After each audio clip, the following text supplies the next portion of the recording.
As you know, एक school को चलाने के लिए हमारे पास मैनेजमेंट का होना बहुत ज़रूरी है। इसी तरह कंप्यूटर को अच्छे से चलाने के लिए हमारे पास दो तरह के सॉफ्टवेयर्स का होना बहुत ज़रूरी है। पहला है सिस्टम सॉफ्टवेयर और दूसरा है एप्लीकेशन सॉफ्टवेयर। तो hello and welcome in this session. Today our topic is system software and application software. सबसे पहले सिस्टम सॉफ्टवेयर की बात करते हैं। जैसा हमने पिछले लेक्चर में पढ़ा, system software is a type of software that works at a low level and manages the computer hardware resources. It provides a platform for application software to run. System software क्या होता है?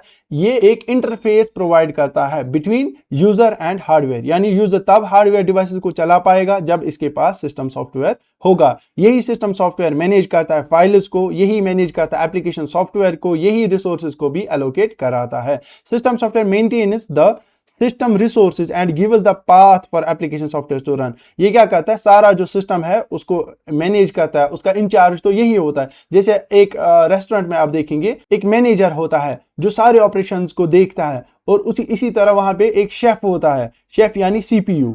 ठीक है, इसी तरह आप देखेंगे वहां पे कस्टमर होता है, कस्टमर यानी यूजर। कस्टमर क्या करता है? ऑर्डर को प्लेस करता है, तो उस ऑर्डर को एक्सेप्ट करना वो किसका काम है? और ऑपरेटिंग सिस्टम का काम है, यानी वो मैनेजर का काम है। ऑर्डर एक्सेप्ट होने के बाद वो जो फूड है वो प्रिपेयर कराना, उस पे उसका जो प्रोसेसिंग वो कंप्लीट कराना, और उसके बाद जो आपका ऑर्डर है वो प्लेस कराना, यानी वो कस्टमर तक वापस पहुंचाना, सारा काम रहता है मैनेजर का। इसी तरह कंप्यूटर में आप देखेंगे कोई भी रिक्वेस्ट हम कंप्यूटर को देते हैं, यानी कोई भी काम देते हैं, तो वो ऑपरेटिंग सिस्टम के पास चला जाता है, और ऑपरेटिंग सिस्टम इसको सीपीयू तक ले जाता है, और सीपीयू इसको प्रोसेस करके वापस ऑपरेटिंग सिस्टम तक देता है, और ऑपरेटिंग सिस्टम हमारे पास लाता है। तो operating system is an intermediator between the computer hardware and user.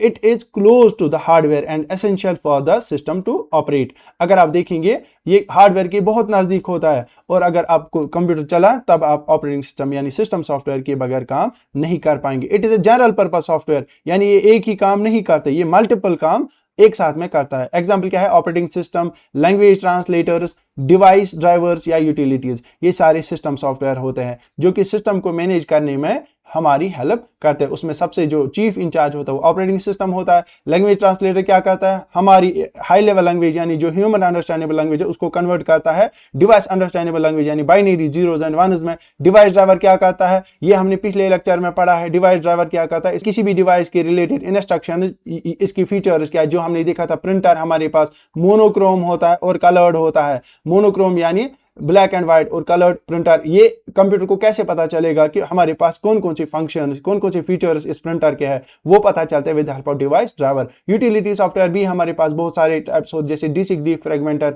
हमने देखा कि फाइल मैनेजमेंट के लिए हमारे पास डिस्क डिफ्रेगमेंट का होना बहुत जरूरी है।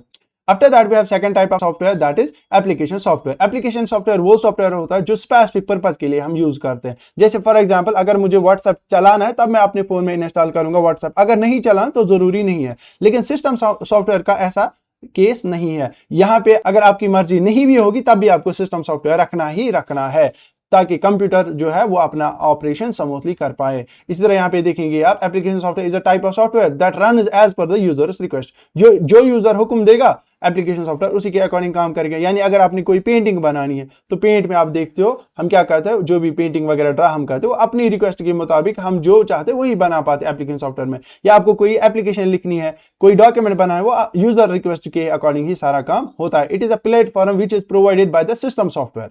यहाँ पे ये बात बहुत इंपॉर्टेंट है समझने के लिए कि जो प्लेटफॉर्म यानी जो एप्लीकेशन सॉफ्टवेयर आपके कंप्यूटर में लोड होता है, जब आप उसको ओपन करते हो उसके बाद जब वो आपके सामने प्रेजेंट होता है, वो सारा काम कौन करता है? बैकएंड पे सिस्टम सॉफ्टवेयर ही वो करके देता है। लेकिन हमें लगता है एप्लीकेशन सॉफ्टवेयर हमने डायरेक्टली ओपन किया है, लेकिन बीच में जो ये हमारी रिक्वेस्ट को हैंडल करता है सिस्टम सॉफ्टवेयर, तब जाके आप एप्लीकेशन सॉफ्टवेयर है वो ओपन होता है। High level languages are used to write application software. जैसे आपको पता है पाइथन है हमारे पास, जावा स्क्रिप्ट है हमारे पास, ये सारी जो हाई लेवल लैंग्वेज है इनकी मदद से ही हम एप्लीकेशन सॉफ्टवेयर बनाते हैं। Application software is a specific purpose. वहां पे हमने देखा it is general purpose. General purpose का क्या मतलब? ये बहुत सारे काम एक साथ में करता है। और यहाँ पे आप देखेंगे स्पेसिफिक काम, यानी कैलकुलेट करना होगा आपको तो कैलकुलेटर आप यूज करेंगे, आपको यूट्यूब देखना होगा तो यूट्यूब यूज करेंगे, आपको कोई वेबसाइट देखनी होगी तो आप गूगल क्रोम का यूज करेंगे। अब आप गूगल क्रोम का यूज यूट्यूब के वीडियो देखने के लिए भी कभी कभार करते हो, लेकिन यूट्यूब को आप कभी यूज नहीं करते for searching of website. YouTube को आप चैट जीपीटी की तरह यूज नहीं कर सकते।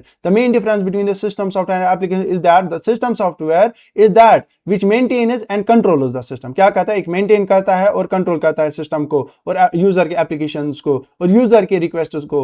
And application software is that which is adopted, यानी एप्लीकेशन सॉफ्टवेयर आप बाद में इंस्टॉल करते हो आपकी रिक्वायरमेंट के अकॉर्डिंग। आपको माइक्रोसॉफ्ट वर्ड चाहिए तब इसको इंस्टॉल करो, एक्सेल चाहिए तब इसको इंस्टॉल करो, power point, Chrome, VLC media player, ये सारे आप तब इंस्टॉल करते हो जब आपको इनकी जरूरत पड़ती है। अगर आपको इनकी जरूरत नहीं है तब आप इनको इंस्टॉल अगर नहीं भी करोगे तब भी कंप्यूटर के फंक्शनिंग पे कोई फर्क नहीं पड़ता।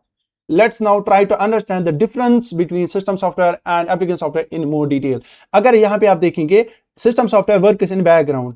अगर मैं अभी कंप्यूटर की स्क्रीन देख रहा हूं तो मेरे पास जो एप्लीकेशन चल रही है वही खाली मुझे दिख रही है। बैक एंड पे क्या प्रोसेस हो रहे हैं वो तो मुझे नहीं दिख रहा। ऑपरेटिंग सिस्टम तो आपको नहीं दिखता, ना ही मैं उसको देख पाता हूं। Works in background manages hardware resources, वो अभी मेरे हार्डवेयर रिसोर्सेज को मैनेज करते हैं, यानी जो मैं इनपुट डेटा अभी कर रहा हूं वो इनपुट डिवाइस के थ्रू ही मेरे एप्लीकेशन तक पहुंचता है और उसको ले जाने का काम ऑपरेटिंग सिस्टम का है। प्रोवाइड्स प्लेटफॉर्म फॉर एप्लीकेशन, यानी एप्लीकेशन सॉफ्टवेयर जब आप इंस्टॉल करते हो वो तभी आप इंस्टॉल कर पाओगे जब आपके साथ ऑपरेटिंग सिस्टम है। एग्जाम्पल हमने देखा था operating system, driver, translators and utility software. अब उसके बाद क्या है, यूजर। यूजर क्या करता है, यूजर अपनी रिक्वेस्ट भेजता है कहां की हो, सिस्टम सॉफ्टवेयर की हो। सिस्टम सॉफ्टवेयर क्या है, यही ऑपरेटिंग सिस्टम।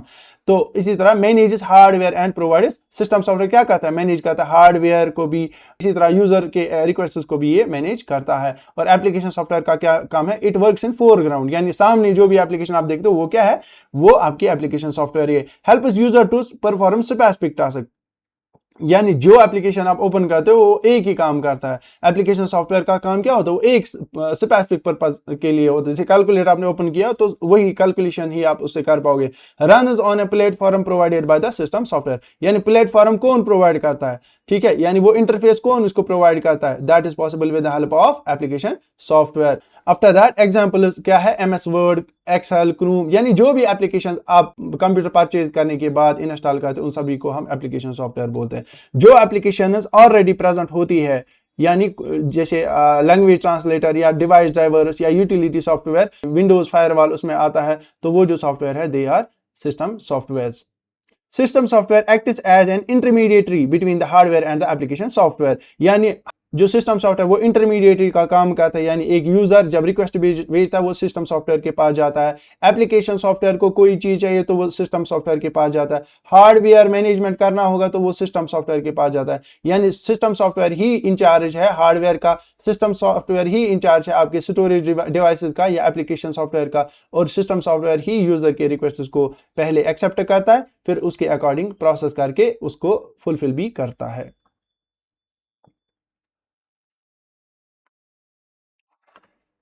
अब हम देखेंगे जब हम कंप्यूटर ऑन करते हैं तो ऑन करने के बाद जो आपको टास्क बार दिखता है, यानी आपका बॉटम साइड होता है डेस्कटॉप का, पहली स्क्रीन का जो बॉटम साइड होता है वहां पे आपको ऐसे आइकन्स दिखते हैं। ये वाला जो आइकन है इसको हम विंडोज आइकन बोलते हैं या स्टार्ट बटन भी इसको बोलते हैं, और इस एरिया को हम बोलते हैं टास्क बार। क्या बोलते हैं इसको, टास्क बार। तो लेफ्ट मोस्ट साइड पे आपको ऐसा आइकन दिखता है, उसको हम बोलते हैं विंडोज लोगो। उसके बाद सर्च बार होता है और फाइल एक्सप्लोरर होता है, इसके लिए शॉर्टकट की है विंडोज ई।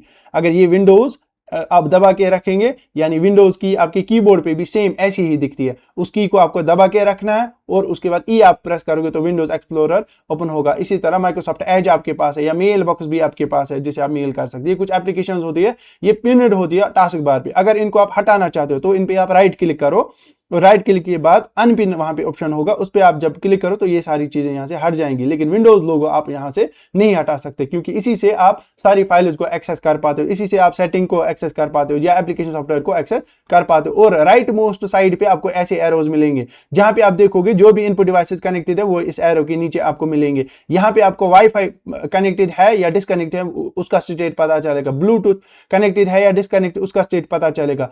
स्पीकर की साउंड जो है उसका कंट्रोल जो है वो इस ऑप्शन से किया जा सकता है। बैटरी का स्टेट यहां से पता किया जा सकता है, टाइम एंड डेट यहां पे पता चलता है। तो ये जो है बॉटम साइड पे होता है डेस्कटॉप, जब आप कंप्यूटर ऑन करो तो बॉटम साइड पे सबसे पहले आपको यही टास्क बार ही दिखता है और राइट साइड में आपको नोटिफिकेशन एरिया दिखता है। यहाँ पे आपको नोटिफिकेशन, जब आप इस पे क्लिक करोगे तो यहाँ पे आपको नोटिफिकेशंस दिखेंगी। यानी अगर सिस्टम में कहीं पे वायरस है, कोई फाइल जो है बैकग्राउंड में रन हो रही है, करप्टेड फाइल है, वो आपको नोटिफिकेशन में पता चलेगा। माई कंप्यूटर आइकन ये कहाँ पे होता है? डेस्कटॉप पे होता है। इसको ओपन करने के बाद आप कंप्यूटर की सारी फाइल्स को एक्सेस कर पाते हो। इस पे आपको डबल क्लिक करना पड़ता है। ये स्मॉल ग्राफिकल रिप्रेजेंटेशन होती है एक प्रोग्राम की, ठीक है। यानी माई कंप्यूटर आइकन जो है ये एक आइकन ऐसी शेप होती है, इस पे आप डबल क्लिक करते हो तो इससे आप कंप्यूटर की फाइल्स में एक्सेस ले पाते हो। अगर आप विंडोज 11 में देखेंगे इसका नाम होगा दिस पीसी, पहले इसका नाम हुआ करता था माई कंप्यूटर। और भी बहुत सारे टाइप्स ऑफ आइकन्स होते हैं हमारे कंप्यूटर के स्क्रीन पे। जब आप कंप्यूटर को ऑन करते हो वहां पे आपको पता चलता है रिसाइकल बिन भी है, वहां पे गूगल क्रोम भी होता है, वीएलसी भी होता है। तो उन सारे जो आइकन्स हैं उनको हमने अलग अलग कैटेगरीज में डिवाइड किया। जो मेन टाइप्स ऑफ आइकन्स होते हैं वो होते हैं सिस्टम आइकन्स, यानी उसमें दिस पीसी होता है और रिसाइकल बिन होता है। उसके बाद आपके पास है शॉर्टकट आइकन। शॉर्टकट आइकन्स क्या होते हैं? क्रोम एंड ये कैसे आपको पता चलता है शॉर्टकट आइकन्स, वो हम यहाँ पे डिस्कस करेंगे। अभी उसके बाद क्या है? प्रोग्राम आइकन्स, यानी अगर कोई भी इंस्टॉल आपने सॉफ्टवेयर किया उसका जो आइकन है वो आपके डेस्कटॉप पे आपको मिलेगा। फोल्डर एंड डॉक्यूमेंट आइकन, यानी अगर आपने कंप्यूटर के डेस्कटॉप पे कोई फोल्डर रखा है वो भी वहां पे अवेलेबल होता है और उस फोल्डर में जो फाइल्स है वो भी वहां पे अवेलेबल होती है। अब देखते हैं ये types of icons. Types of icons में सबसे पहले आपने देखा सिस्टम आइकन। सिस्टम आइकन्स में क्या होता है? Displayed along the left edge of the screen, यानी इस साइड में आपको वो दिखते हैं। सिस्टम आइकन क्या होता है? Displayed along the left edge of screen, यानी लेफ्ट साइड से आपको दिखेंगे, वर्टिकली आपको दिखेंगे। These icons are created automatically by window during the install. जब आप विंडोज सॉफ्टवेयर को इंस्टॉल करते हो तब ये आपको दिखता है। रिसाइकल बिन है, इसी तरह माई डॉक्यूमेंट्स, ये सारे टाइप्स ऑफ आइकन जो है वो सिस्टम आइकन है। इसके बाद आपके पास शॉर्टकट आइकन, उन पे आपको एक एरो मिलेगा। ऐसा एरो जितने भी आइकन्स पे है, अगर आप अभी अपना कंप्यूटर ऑन करेंगे वहां पे आप आइकन्स देखेंगे, जिन आइकन्स पे ये एरो आपको मिलेगा वो शॉर्टकट आइकन्स होते हैं, यानी वो अलग अलग सॉफ्टवेयर के हमने शॉर्टकट रखे होते हैं। इस तरह रिसाइकल बिन, ये भी एक डिलीट फाइल्स करते हैं, वो सारी फाइल्स आपको मिलती है रिसाइकल बिन में। इसी तरह प्रोग्राम फाइल्स एंड फोल्डर्स वो ऐसी दिखती है, यानी ये इसको आपने ओपन किया, ये एक फोल्डर है। क्या है? फोल्डर। इसमें आप अपनी फाइल्स को रख सकते हो, क्रिएट कर सकते हो, ठीक है। कंट्रोल आल्ट सी अगर आप दबाएंगे उससे आपका फोल्डर क्रिएट होता है। उसके बाद फाइल्स एंड फोल्डर्स। फाइल्स क्या है? कोई भी वर्ड की फाइल, पेंट की फाइल, इमेज आपकी, वो सारी फाइल कहलाई जाती है जो आप कंप्यूटर में रखते हो। इस फाइल को हम बाज़ औक़ात तो ऐसे ही रखते हैं, लेकिन मोस्ट ऑफ द टाइम इसको हम स्पेसिफिक फोल्डर में रखते हैं। यानी इमेज इसका फोल्डर है, उसमें इमेजेस फाइल्स होंगी। इसी तरह और कोई फॉर डॉक्यूमेंट फोल्डर होगा, उसमें डॉक्यूमेंट्स होंगी। म्यूजिक फोल्डर होगा, उसमें म्यूजिक की फाइल होगी। माई कंप्यूटर आइकन, जो माई कंप्यूटर आइकन है उसकी वो क्या करता है? वो एलो करता है एक्सेस फाइल्स आप करो कंप्यूटर में जो भी फाइल्स है। रिसाइकल बिन में डिलीटेड फाइल्स होंगी। नेटवर्क में आप देखोगे कंप्यूटर का जो नेटवर्क है उसका स्टेटस अभी क्या है। कंट्रोल पैन में आप देखोगे जो भी सिस्टम की कॉन्फ़िगरेशन है वो आप सारी चेक कर सकते हो। यानी अगर आपको अनइंस्टॉल करना है कोई प्रोग्राम, अगर आपको नया नेटवर्क कनेक्ट करना है, या यूजर फाइल्स जो है म्यूजिक फाइल्स, वो आप यहां से एक्सेस कर पाओगे। फाइल मैनेजमेंट कंसेप्ट क्या होता है? एक फाइल क्या होती है? A collection of related data stored with a name on secondary storage. यानी फाइल क्या है? एक फाइल जिसमें रिलेटेड डेटा होगा। रिलेटेड डेटा का क्या मतलब? अगर मेरी कोई फाइल है माइक्रोसॉफ्ट वर्ड की, उस फाइल में क्या होगा? उसमें एक एप्लीकेशन होगी या उसमें एक बुक होगी, तो बुक का जो सारा डेटा है वो रिलेटेड डेटा ही है ना, तो वो एक ही फाइल में है।